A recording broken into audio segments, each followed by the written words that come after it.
I said, cue the music. Do we have music? Daniel? Anybody? Nothing? Oh, well. We're still working on that. That's right. Anyway, welcome back, everybody. This is the Temple Daily Telegram Sports Podcast. Week 5, here we are. A few teams starting district. A few teams resuming their non-district slate in some pretty exciting matchups. I just walked in the door about 10 minutes ago after Belton opened up District 8-6A by beating Harker Heights 49-28. Good win for the Tigers. But before we move on and looking ahead to what we got coming up Friday night, Daniel, I believe, rounded up some of the stats from last week, some of the standouts. Daniel, I'll let you read some of those off before we get into what else is on tap this week. All right. Well, first off, I'm glad you had safe travels. It was a rainy night there in Heights, so I'm glad you made it back safe, obviously. Oh, appreciate that. Always good to have our fearless leader back. We got some area rushing leaders from this past week 4 in the books. Let's see, Jacorian Johnson, we've said it time and time again. You're going to want to remember this kid's name because he is the whole package, especially when it comes to the ground game. 19 carries, 210 yards, 3 touchdowns. This is coming off of an ankle injury, so this was his first game back after an injury, and it looked like he didn't miss a step. So he's back and healthy, which is dangerous for opposing defenses. Iverson Westbrook for Cameron Yo, he was asked to carry the ball a lot more. Typically a receiver, but he got 19 carries for 129 yards. For Holland, you got Weston Hugo, who continues to lead their attack with 116 yards, with a touchdown. And then you go out to Salado, where they just run the ball all day long. Trey Shepard really benefits from that. He had 6 carries for 113 yards and a couple of scores. So those are your rushing leaders from this past week. Moving on to your quarterbacks. Gatesville's Jet Truss. This guy, he can sling the rock with the best of them. He'll continue to put up big numbers, especially as district play begins. He was 16 of 26, 337 yards, and 3 touchdowns last week. Temple's TJ Rumfield. Temple back in action tomorrow night, but last week Rumfield 9 of 21 for 90 yards. And then again, we got another Cameron Yo standout. Zach Andrus, 16 of 25, just missed 200 yards. He had 192 and a couple of touchdowns. Moving on towards the other side of the passing game, you got your receivers. Gatesville's Derek Bear benefiting from a lot of those truss passes, 6 catches, 175 yards, and a touchdown. Cameron Yo, Iverson Westbrook again. We said that he got a lot of carries last week, but he's typically a wide receiver. He led the team with 6 catches for 55 yards and a touchdown. Going back to Gatesville again, we're kind of jumping all over the place. Anthony Costas, 3 catches for 82 yards and a touchdown. And then Belton, they just played tonight, but last week Anthony Fairbanks, he had a big game. He went over 100 yards and a couple of touchdowns. So hopefully he had a big game tonight. Not sure the stats, but he's going to be someone you want to keep an eye on. So I don't know, with district play coming up this week, hopefully we'll see some more area standouts. You can always continue to expect big games from Jacorian Johnson, Iverson Westbrook, Jet Trust, and a bunch of other guys. So definitely some playmakers in the area. As we've said before, a lot of good football in this part of the state. I appreciate it, Daniel. Like you said, a few teams are going to be starting up district this week. Some still in that non-district mode. Also joining me, Josh, tonight is Greg and Marcus, as usual. And I think we'll start with Temple tonight as one of those teams getting into district play. District 18, 5A starts with Waco University. Pretty good time for the Temple Wildcats to encounter University. Yeah, it is. You got Temple at 2-2. Got off to a great start this season by beating Belton and Round Rock, and then kind of hit the tougher part of the schedule, and didn't necessarily play terribly the next 2 weeks against Midway and Round Rock Cedar Ridge, but 2 losses. So Temple doesn't bring a lot of momentum into this game. But you're right, they do hit Waco University. You're talking about an 0-4 team. Aside from that, this is a university program that has gone 4 years now without winning a game. They're on a 40-game losing streak. You have to go back pretty much exactly 4 years to find the Trojans' last win. That was against Joshua. And since then, University has no losses, and Temple has 45 wins since the last time University won a game. So that's a fairly interesting stat. But getting back to Temple, I mean, they're frustrated by just turnovers, lack of offense at times. Last week was a perfect example because Temple's defense played shutout football in the second half against Cedar Ridge and just needed a little bit of help from the offense and didn't get it. Temple did make a nice comeback charge late in that game and had the ball down around the 10-yard line in the last couple of minutes and just couldn't punch it in. But the defensive performance in the second half was definitely a bright spot for Temple. And they realized they just played 4 6A teams in non-district. They beat 2. Round Rock's a little bit down this year.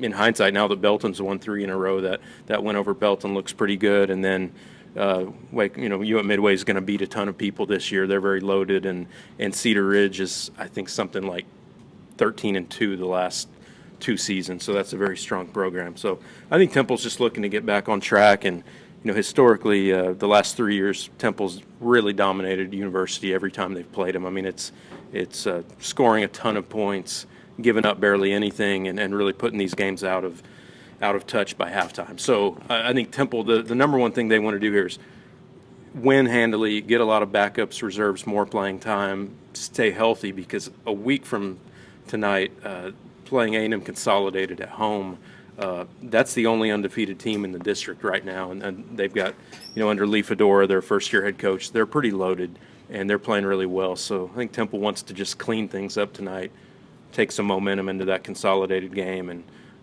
there's some guys with something to prove for Temple.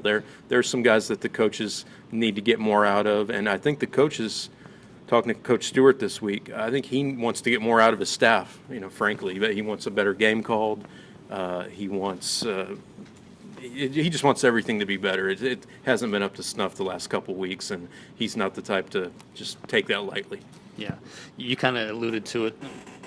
Temple not only wants to win tonight, but they want to do it without turning the ball over. They want to do it without committing, those penalties that stall drives or keep an opponent's drive going. They want to do it cleanly tonight, for sure. Yeah, and I think one thing to look out for is, TJ Rumfield, the senior quarterback, who's a first-year starter, he has thrown for a lot of yards. He's thrown for quite a few touchdowns. He's run into some interception problems. He has 7, and they've tended to be the key interception, not just kind of a throwaway end of the game type of deal. I mean, he's last week he throws one in the first quarter, gets returned 28 yards for a touchdown, and Cedar Ridge never trails from that point on. Threw a key couple of interceptions in the Belton game. So I think, as good as his good throws are, he needs to make sure his bad throws aren't back-breaking, and that's a key. And Temple's, been a little bit loose with the football here and there, and I think, Rumfield, he's getting pushed by Jared Wiley, the junior. I think Coach Stewart is interested in seeing how Wiley can handle some meaningful snaps. He'd love for Temple to dominate the first half and then maybe give Wiley basically the whole second half to play.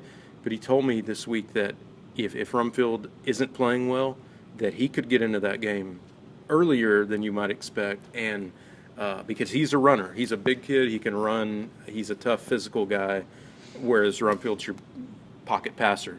So I think he's interested to see how Wiley could play. Granted, not against the best opponent, but he still needs to see what he's got. So, yeah. And we talked about it a little bit last week too. Temple's running game, I mean, it's extremely vital. It might not seem that way, with all those speedy weapons they have. Yeah. Rumfield has to throw to, but getting that thing going on a consistent basis is really important for Temple. It is, and we saw the first 2 weeks, the Temple's rushing attack looked really good against Belton and Round Rock. You had 4 different kids carrying the ball, anywhere from, say, 7 to 12 times a game, and different kinds of runners, with Zion Leach and Anthony Jefferson are more the power backs, although they can, if you give them a seam, they can definitely go far with it. And then Anthony Jackson and Dejon Overton, they're speedier underclassmen guys.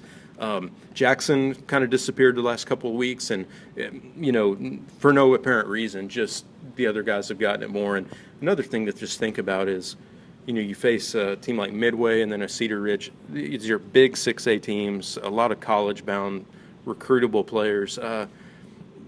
Temple's, their numbers weren't as good. Part of it is you're just facing a better opponent, and they, like Coach Stewart said last week, that Cedar Ridge was able to get pressure in the backfield with just 4 guys rushing, and therefore they were able to drop about 7 guys more or less in coverage, so that clogged up the passing lanes too. You didn't see as many good passes going to Deontay Hextall and Xavier Johnson because they were covered, and they were almost baiting Rumfield to try to throw something in the traffic.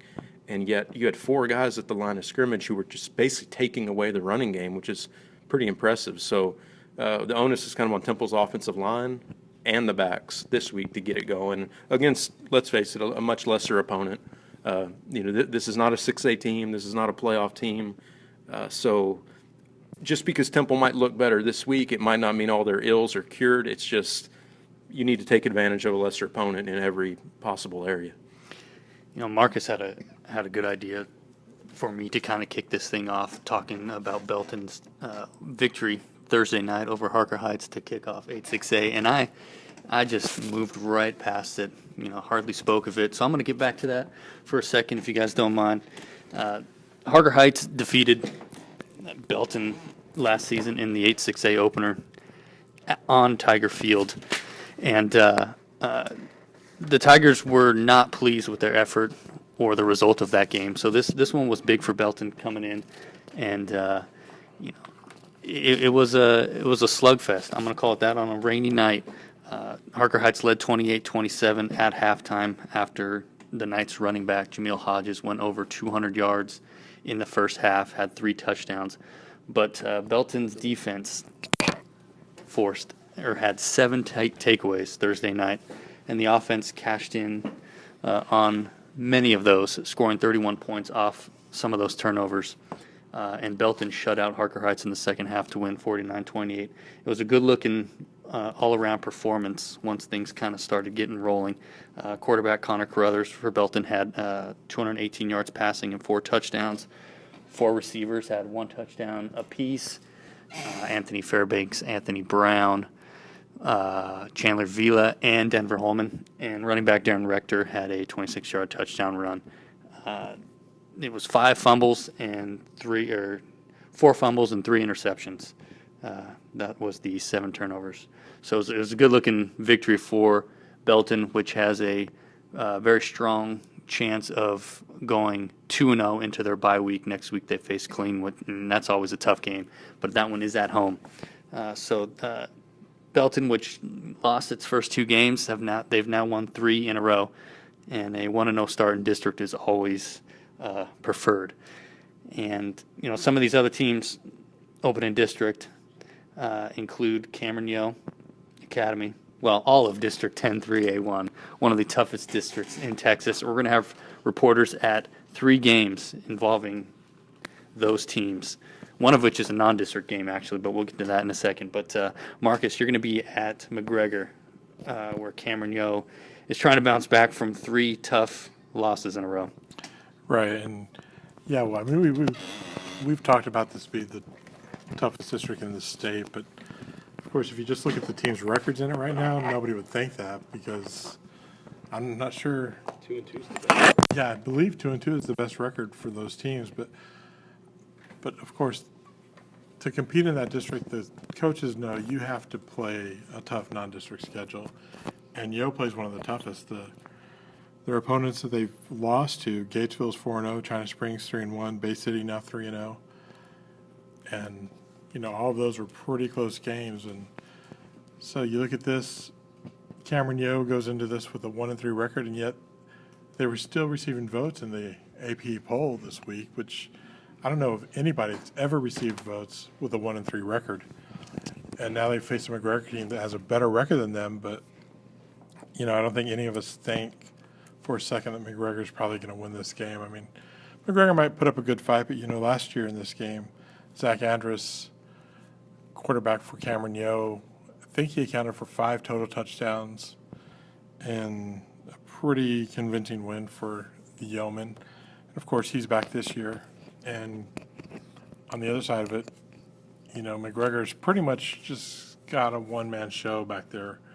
Jared Lorenz, kind of their dual threat quarterback, kind of a passer, rusher, but Yo plays pretty well against teams that only have one threat. So I don't know what all to be looking for in this, but it's going to be a good test for the Yeoman to open district with, and I think at the end of it, the Yeoman will be 1-0 by the time it's done. One thing I was, Marcus brought up the fact that Yo's 1-3, playing all against 4A competition so far. I think it's interesting, they're still getting some votes in that poll, but, what I'm thinking is it's kind of like Temple playing all 6A teams and, went from ranked to unranked. But if you think about it, that has no bearing on how good they are still within their own classification. And I mean, the coaches will tell you they don't care about the rankings. I think some coaches would prefer to not have the ranking because it's not a distraction. Well, what do those mean in the end once Just stuff for newspaper guys and fans to talk about. But if you're Cameron Yo, think about it. Last year they played China Spring and got blown off the field. A couple weeks ago, one touchdown game, and then they go to Bay City and lose by 1 point in overtime. So, they might not be ranked anymore, but there's been no signs that the Yeomen aren't still one of the best teams in actually their own classification, which is 3A, and I would say the same thing for Temple potentially in 5A. It's just that's the way polls go. You lose, you drop, but let's be honest about what who they're playing, how they're playing, and if Cameron had gone down to Bay City and lost by 4 touchdowns, maybe you have that discussion, but I think as long as you don't lose too many bodies to injuries, all those games against higher classifications are, only beneficial to you down the road. Right. And, the one thing this year that's been a recurring theme for the Yeomen is turnovers. And I think all of those games, it was pretty much one key turnover that kind of made the difference. And I think it was 4 last week, maybe 4 the week before, and that big one against Gatesville at the end of the game that kind of cost them. And, coaches will say, things like that, the fumbles is not anything you can really coach. Kids just kind of have to step up, learn how to keep the ball. I think sometimes when a team like Cameron Yo knows they're that good, they kind of take things for granted, and it kind of becomes easy to let the ball kind of slip out of your hands. But I don't know that it's going to be a problem against McGregor. I get a lot might depend on the weather tonight. There is kind of rain in the forecast here and there. So, and the Yeomen like to run the ball, pass the ball, and we'll see how that affects their game plan. But if they can just keep the ball and not turn it over, I think they're going to be fine again. Yeah, I was able to talk to the Yo's head coach, Brashear, correct? Tommy Brashear. Tommy Brashear. Still the new guy, so I'm learning the names around here. But first off, great guy. But yeah, like you said, Marcus, it just gets frustrating because he talked about how he felt like, his team, going up against these 4A teams that are these, not only 4A teams, but they're teams that are having really successful seasons so far. You talk about Gatesville and China Springs. And then, you're in those games, as he said, and, you have a chance to win.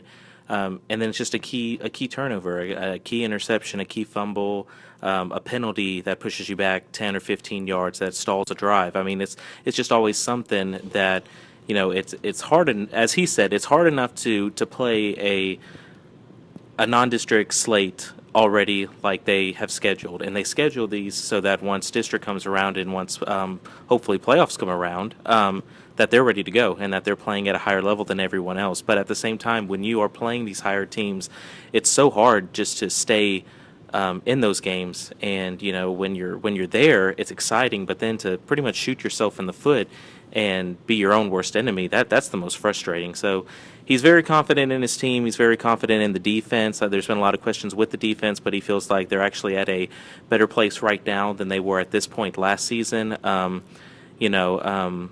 They've got some injuries, but they're expecting everyone to be healthy coming into tonight's game. But definitely looking to take out some frustration on McGregor now that district play is starting. But 1-3 is very deceptive in my opinion. Yo is still as dangerous as ever, and once district gets rolling, I think rest of 10-3A1 is they're going to figure out that the Yeomen are just fine.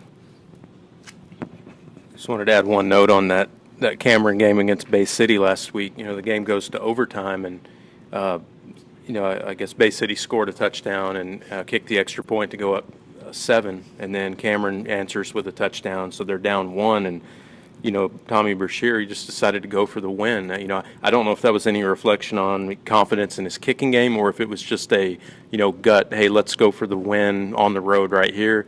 You're on the road, higher classification team. Plus, it's a non-district game. Win or lose, it's not going to do anything for you down the road. So I don't know if he just felt confident in, a 2-point play that they had drawn up, or if it was not confidence in the kicker to kick the extra point. But, I just wanted to commend the, kind of go for it attitude. I think that instills some confidence in your team that, because you could easily end up with a game down the road, either for, a Rockdale game, a district championship game, a big playoff game where you're backed into that situation and you may want to go for 2 again in the win. So even though I think Zach Anders threw a pass that came up short and they lost by 1, still like the attitude there to go for the win in a game that, win or lose, it's all about experience. It doesn't really cost you anything in the long term. Daniel, you talked to Tommy Brashear, you talked to a bunch of area coaches this week, trying to gauge, their thoughts as we get deeper into the season, and you talked to 2 coaches of teams that you're going to be seeing tonight in Rockdale and Rogers. I was just all over the place this week, met a lot of new coaches, and once they realized I seemed to kind of be knowing what I was talking about, they let me into their office, so I had to kind of prove myself a little bit. But in all seriousness, great coaches, great guys, never had an issue. But we've got non-district final tune-up for Rockdale and Rogers. You got kind of a couple of teams that are in different places right now. You've got Rockdale, a member of that 10-3A1 district, playing in their final non-district game. They're coming off of a bye week. They've been really up and down. They had a lot of expectations coming into this week. They drop their season opener 42-24 to West. They bounced back in week 2 against 4A Taylor 21-14, so that was a big boost for the program. And then you go the following week, you have 3A Lexington, which is a strong ball club. They're having a good year, and they lose pretty heavily, 38-7. And then last week they had the bye, so they're coming off of that. The big question is kind of like what is going on with the offense? In week 1 they put up 24, week 2 14, week 3 7. So that production has been dwindling as non-district has been going on, and that's definitely going in the opposite trend that you want. Heading into district, not far off. So there's a lot of questions with the offense, what they're going to do. But on the plus side, everyone brace yourself, because highlight man Jaqueline Crawford is set to return tonight. So those who aren't familiar, he's an Oklahoma recruit. He put up huge numbers last year for the Tigers, something like 16 touchdowns, a ton of receiving yards. He's definitely a playmaker. He's definitely going to have an impact on that offense. They've already got some good playmakers. Adding him is just like adding, fuel to the fire. It's going to really help that program. It'll be interesting to see what level he comes back at. He opted to not have shoulder surgery, so we'll see how he is against Rogers this week. So that'll be interesting to watch. Also, quarterback Tory Loughlin. He's been putting up some pretty good numbers for Rockdale, again, in that offense that's just kind of had some issues. But he's the true definition of a dual threat. He can throw the ball, and he can definitely run it. A lot of times he leads the team excuse me, in both passing and receiving during the games. So it'll be interesting to see how he plays. And then they've also got running back Brajan Ayala. He's really been their strong running back out of the backfield. He's put up some big numbers. But But again, it all comes down to them, to Rockdale executing. If they can put points on the board, I think they'll be okay this week. I think they definitely have the edge on Rogers. But this Rogers team isn't going to be a walk in the park. They come into the game with 3-1. They're on a 3-game winning streak. They lost week 1 to Academy in a 7-6 barn burner, and then last week, or excuse me, week 2, they win 36-8 in Boscoville. Week 3, 33-7 at Marlin. So you got a couple of 30-point games there. And then last week, they managed to hold off a second half surge by Hearn at home, 21-18. So I think the real key to this game is going to be if Rogers can somehow find a way to kind of limit the effectiveness of Lachlan and just keep him in the pocket. Try to make sure that he doesn't kind of slither out of there and get loose into the field. I think they'll be okay, but that's going to be tough. Last week, Rogers did a good job against the Hearn starting quarterback, who was a pocket passer, didn't move around a whole lot. In that third quarter, they made a switch to a freshman dual threat quarterback, and he scored 18 unanswered points on Rogers, so they were able to hold him off at the end, but he definitely had an impact on that game, and that's going to be something Rogers is going to look at. But the Rogers defense has been solid. They're one of the best in the area. Their offense, Coach Roten, I talked to him. He said that their offense is a little more complicated. There's a little extra to it than most area offenses, but they're starting to learn it, get it down pat, and that's definitely shown up. But ultimately, I would give this game to Rockdale. I think Rogers is really going to put up a fight. It's definitely not going to be an easy win for Rockdale. But it's going to come down to the play of Torrey Lachlan, in my opinion. If he can continue to play like he has been, where he can get out into the open field and put together some strong runs and tally a lot of yards rushing in this one, he'll lead Rockdale to a win. If Rogers can keep him in the pocket, make him strictly just a passer and not necessarily a runner, I think that just improves their chances overall. But it'll be interesting. Rockdale's been up and down this season. Rogers has won 3 in a row. They're hot. They're feeling confident, and it'll definitely be an interesting non-district tune-up for both of these squads. So if Rogers ends up winning that one, are you open to field questions from Eagles fans after the game? Just all over. I'm always Right, good for great. questions. Excellent. All right, well, you'll be at that game. Marcus, like we said, he's going to be in McGregor. And Cameron Yo, Greg will be checking out those Wildcats. And we're also going to have Tim Waits. He's going to be making his season debut. He'll be covering Academy at Gerald, which is actually, I'm going to call that a must-win game for both teams. Gerald's 0-4, Academy's 2-2. Neither team's offense is lighting up the scoreboard right now, so that'll be interesting. Anybody else have any final arguments before we wrap this one up? Anybody else? Well, it's not really an argument or anything. I don't know that we really ever argue, but I just wanted to say about the Academy Gerald game. Yeah, it is kind of a must-win. I think the interesting thing is going to see who's healthy for Academy, because they've suffered some injuries, and last week a few more guys went down. Most of them got back in the game, but Coach Nichols was at the end of the game just trying to figure out, all right, who do I have playing where, and what can I do? I mean, you look at their stats, 11 different guys have carried the ball for him this year. And while you kind of like that for a small school, that was more out of necessity than really design. And, who's going to play quarterback, who's going to play running back, who's going to be on their line. I think they're probably got a little bit of an edge over Gerald this week, even if they have a lot of injuries. But down the road, some of those kids have got to get healthy if they want to compete in this very tough district. And that's really all I wanted to say about that. Isn't that from a famous movie? It is, right? One of those? Forrest Gump, I believe. Yes. I would like to add about this game that, even though there's a lot of games left, it's, fairly long district season, but, Academy, I think Mike Nichols came into the season pretty much talking about, hey, we want that 4th place playoff spot, and that's not to downgrade like his team's potential. It's just a realistic assessment of how good this district is. And it's true that, at 2-2, Academy, I think it's tied for the best record in the district so far, but you still realize the strength of Cameron Yo and Rockdale and Franklin. I think everybody expects them to be the, the main teams in the district. So if you're Academy, I mean, it basically comes down to you need to beat Gerald to start out with. You need to beat Troy, which I think Academy Troy is usually a pretty good matchup of talent, and styles. And then Academy probably needs to find a way to beat McGregor down the road. So, I mean, 3-3 probably gets you that fourth place playoff spot.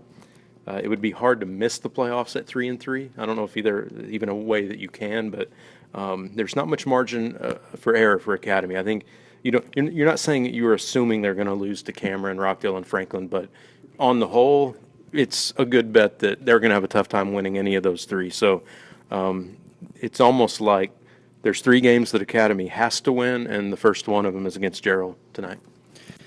Quick note, number 1 UMHB in action Saturday afternoon at Southwestern in Georgetown.